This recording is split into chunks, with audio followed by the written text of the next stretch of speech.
It was the summer of 1969 when my father brought home the future, though no one on our street could have guessed it at the time.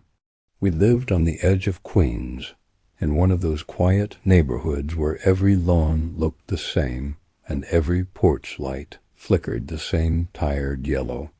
But that year the world was changing faster than anyone could mow the grass. People were walking on the moon, colored televisions were filling living rooms, and even our little corner of New York felt like it was holding its breath for something new. My father was a television technician by trade, a quiet man who loved wires, screens, and ideas that hummed. My mother was a nurse, often working night shifts at St. John's Hospital. They were an odd pair, one always leaving as the other returned, but together they made the house feel alive. One evening I remember hearing his car pull up earlier than usual. When I looked out the window, he was standing beside the trunk, holding a cardboard box the size of a microwave. "Don't touch anything yet," he said, walking past me with a sort of grin that meant he'd been working on something for weeks. "This one listens." He took it to the living room table, laid out a maze of wires, a small camera, a receiver, and a pair of speakers that looked like they belonged in a science fiction movie.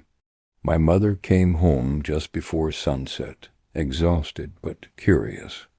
"Is that another one of your projects, Albert?" she asked, half smiling. He nodded. "Marie helped design it. It's going to make things safer around here." That was the first time I ever heard her name spoken with such pride. Marie Van Brittan Brown, my mother. Not just the woman who worked through the night to keep others alive, but the one who helped create something the world didn't know it needed yet. He showed her how it worked. The small camera pointed through a peephole, the image displayed on a monitor in the bedroom, the ability to speak through a microphone to whoever stood at the door. When he flipped the switch, the screen flickered to life. Gray, grainy, but real. Our porch appeared, the neighbor's cat crossing the steps like an uninvited guest. My mother gasped softly. "Albert," she whispered, "we can see outside without opening the door." He smiled, not looking at the screen, but at her. "That's the point." The house smelled like solder and coffee. I sat on the floor watching them work, her guiding, him testing, and realized that what they were building wasn't just a device. It was peace of mind. The next morning the whole neighborhood was talking. Mr. Davenport from across the street asked if it was a spy gadget. Mrs. Henderson said it sounded unneighborly. But by the third day they were all coming over to look at the screen, laughing as they saw themselves standing on our porch, waving at the camera. It wasn't fear that spread that week. It was wonder. Every night before leaving for her shift, my mother would sit by the monitor, adjusting her hair in its reflection. "I'll feel better knowing you can see," she told my father. He kissed her cheek and said, "And you can hear."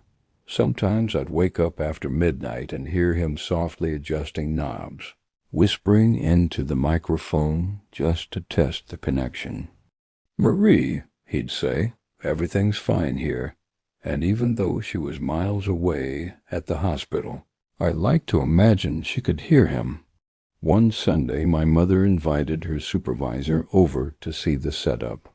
She wanted to show that technology could protect, not just entertain.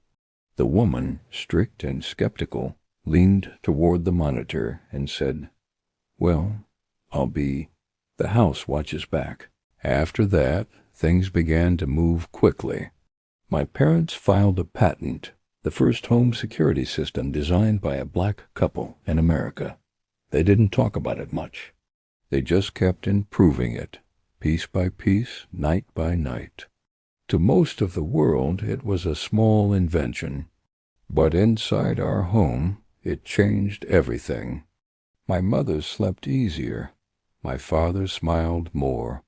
Even I walked down the street feeling a little taller, knowing that our house could see, listen, and remember. Years later, when I'd tell people about it, they'd laugh. "You mean, like a video doorbell?" And I'd smile back, because in 1969, before anyone thought of smart homes or wireless cameras, there was one little house on a quiet street in Queens that learned how to listen.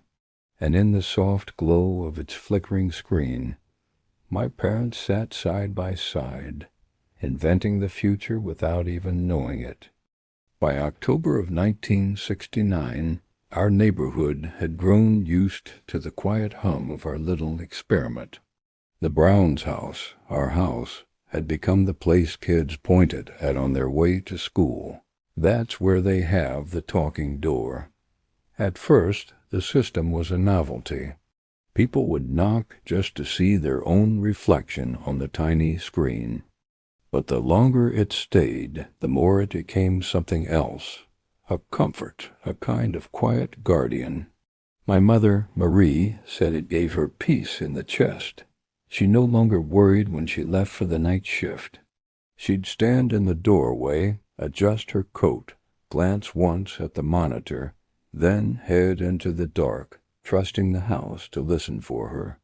Then came that Thursday, the night everything we built stopped being an experiment.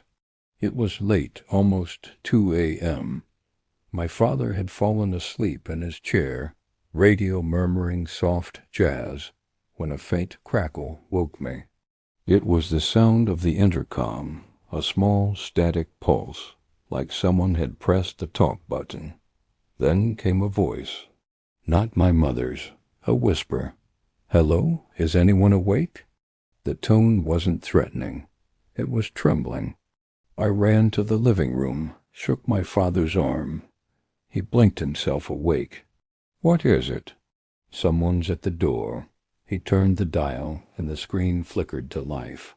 There, through the grain and gray, stood a woman I didn't recognize. Her hair was messy, her coat half-buttoned, eyes wide. Behind her, the street lights painted everything in silver and shadow. "Please," she said into the microphone. I didn't know where else to go. My father's face went still. He reached for the switch that activated the speaker. "Ma'am," he said, his voice calm but firm, "you're safe here. What happened?" She hesitated, glancing over her shoulder. "I was walking home from the bus and someone followed me. I lost him down the block, but I can't go back out there." He nodded slowly. "Stay there," he said. Then to me, "Call your mother, now." I dialed the hospital. It felt like hours before she answered. While my father spoke, I watched the screen. The woman kept turning toward the street, clutching her purse like a lifeline. Moments later, a pair of headlights appeared, the patrol car that made its nightly rounds. My father pressed the microphone again. "Ma'am, the police are coming down the block. You'll see their lights." She turned, relief flooding her face. When the officer approached, she pointed toward the dark alley she'd come from. The man who'd followed her was never found, but that night nothing bad happened. Not to her. Not to anyone. When the door finally closed and the screen went dark, my father sat back and exhaled. For a long moment, neither of us spoke. Then he said quietly, "That's why we built it." When my mother came home at dawn, she listened to the story without saying a word. She just walked to the monitor, touched the edge of the screen, and whispered, "Good job, old friend." From that night on, the system was no longer a curiosity. It was the house's heartbeat. Neighbors who once called it strange began asking about it, how it worked, whether they could have one too. Dad explained the circuits, Mom explained the reason. Soon, He was installing versions in other homes, small cameras, intercoms, switches that connected one family to another. Each time he tested a new unit, the static filled the air like soft rain. Sometimes I'd walk down our street at night and hear faint echoes, tiny voices through speakers, greetings passed between houses. The neighborhood that once locked itself away after dark was learning to speak, to listen. It wasn't just safety they were finding. It was connection. One evening, as my mother prepared for another shift, she looked at my father and said, "Do you think it will ever be everywhere?" He smiled, twisting a screwdriver in his hand. "And they'll call it progress." He paused. "No," he said, "they'll call it comfort." Outside, the street was quiet again. But inside, a small red light glowed steady on the monitor, a reminder that someone, somewhere, might still need to be heard. By the summer of 1970, our street had started to glow after dark. Little red lights blinked in windows, a soft constellation stretching from one porch to the next. What had once been our family's strange experiment was quietly becoming part of the neighborhood as rhythm. My father never called himself an inventor. He said he just built things that made Marie worry less. But people from other boroughs came asking questions. Some took notes, others offered business cards. A man from a television company wanted to feature the invention on a morning show. My mother declined. "It's not for fame," she told him. "It's for peace." Still, attention has a way of changing the air in a house. I began to notice how late my parents stayed up, not talking, just listening.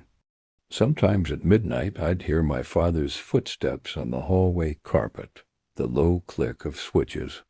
The monitor in their bedroom never seemed to rest. One evening, while she folded laundry, my mother sighed. "Funny, isn't it? We made a machine so we could sleep easier, and now we hardly sleep at all." He smiled, half-tired. Maybe that's the cost of progress, but I could see it in her eyes. She wasn't sure progress and peace were the same thing. In August, a storm rolled through Queens. Rain slammed the windows. Thunder cracked open the sky. Then, through the hiss, came voices, distant, warped by the wind. "Albert, turn it off," she called. He leaned closer, brow furrowed. "That's not interference," he said softly. "That's the Jefferson kids across the street. They're shouting." He pressed the intercom button. "Everything all right out there?" For a moment, only rain answered. "Mr. Brown, the power's out. Mom's scared. The door won't close." Without thinking, my father grabbed his coat and flashlight. My mother followed.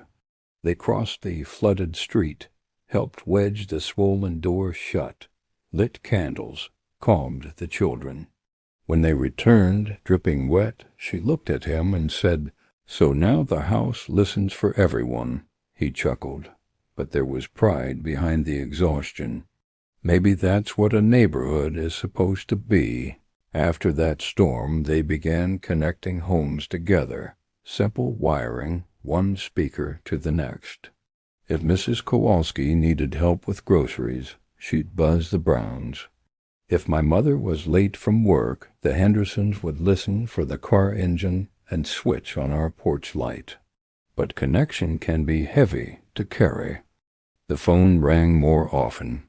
People stopped by with problems that went beyond broken doors, loneliness, worry, memories they couldn't shake. My mother listened to them all. She'd brew coffee, nod gently, and say, "Maybe that is why the world needed a house that listens, because too many people stopped doing it." One night, close to Christmas, I found her sitting by the monitor in her robe, staring at the silent screen. "Can't sleep?" I asked. She smiled faintly. Neither can it. Outside, snow was falling over the row of identical roofs, covering the wires that now connected us all. Every home seemed to exhale together, a quiet pulse beneath the winter stillness. For a long time we just sat there, the two of us, watching the grainy glow. Then she whispered, "Do you hear that?" But then I noticed it, the faint rhythm of the rain gutter tapping, the hum of power lines, the slow heartbeat of the house itself. "Someday," she said, "people will have a machine that listens to everything. Maybe it'll even talk back." I laughed. "That sounds scary." "Maybe," she said, "but maybe it'll remind us to listen to each other again." When she finally stood, she touched the monitor's frame the way some people touch a photograph. "Go to sleep," she murmured. "You've done enough for tonight." The light on the console flickered once, then steadied, like it understood. The future isn't built in laboratories or factories. It begins in kitchens, in living rooms, between people who care enough to listen, and in the hum of a little house in Queens that, for one long winter, couldn't sleep. By the time I came back to Queens, most of what I remembered had been replaced. The porches had railings made of steel, not wood. The elm tree in our yard, the one my father tied wires to when he was first testing the intercom, was gone. And our old house, the one that used to hum at night, stood quiet and gray, with a for sale sign leaning crooked against the fence. It was 1999. I'd been away almost 30 years. The world had changed in ways even my father couldn't have dreamed. People carried tiny screens in their pockets now. They could see anyone, talk to anyone, from anywhere. Every front door had a camera. Every voice could be heard with a tap. And yet, walking down that street, I felt something missing. I parked in front of the old house and sat there for a while, the engine ticking quietly as it cooled. Through the window, I could still picture them. My father hunched over the soldering iron, my mother writing notes in her careful hand. The air seemed to hold an echo of their voices, a frequency too low for anyone else to hear. When the new owner finally came out, a young woman with a baby on her hip, she smiled politely. "Can I help you?" "I used to live here," I said. "Back when this place could talk." She laughed lightly, not quite understanding. "We found some wiring in the walls when we renovated." My husband said it was ahead of its time. "Ahead of its time," I nodded. Her eyes widened. "Wait, are you related to the Browns?" I smiled. "Yes, ma'am." "Marie and Albert." She shifted the baby to her other arm, a softness in her face. "Your mother's name is still on the patent plaque. The realtor said people come by sometimes students, journalists. They say this is where home security began. Home security." That phrase had always sounded too small for what it really was. "Would you like to see something?" she asked. Inside, the house smelled different. Newer paint, different floors, but beneath it, the heartbeat was still there. She led me to the hallway closet and pulled down a small box. Inside were old cables, a speaker grill, and a square metal plate with faded handwriting scratched into it. In my mother's neat script were the words, "The house that listens is never alone." For a moment I couldn't speak. The young woman smiled. We kept it. It felt wrong to throw away something that meant so much. I thanked her quietly and walked into what used to be the living room. The evening light slanted across the wall exactly as it had that first summer, the same warm glow that had once flickered on the old monitor. I could almost hear the static again, my father's patient voice testing the microphone. Marie, can you hear me? Yes, Albert. I can hear you. Outside, a delivery truck rolled past, and for a brief second, I caught sight of a doorbell camera, small, shiny, modern, mounted right where his old lens used to be. I laughed under my breath. They both had. The whole world was listening now. That night, I stayed in a hotel downtown. Before bed, I ordered a coffee through the lobby's new touch-screen kiosk. When it asked for my name, I typed Brown. The clerk brought the cup with a smile. Like the inventor? She asked. I nodded.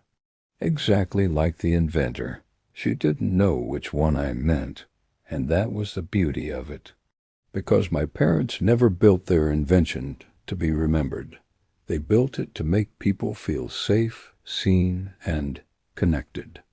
And though their names might fade from the newsprint, their idea never did. I finished my coffee and looked out the window toward the city, 1,000 lights flickering like the monitors of a living world, each one listening, each one remembering. And somewhere I imagined my mother smiling, because what she created wasn't just a machine. It was a message that even in a noisy world, someone, somewhere is still listening.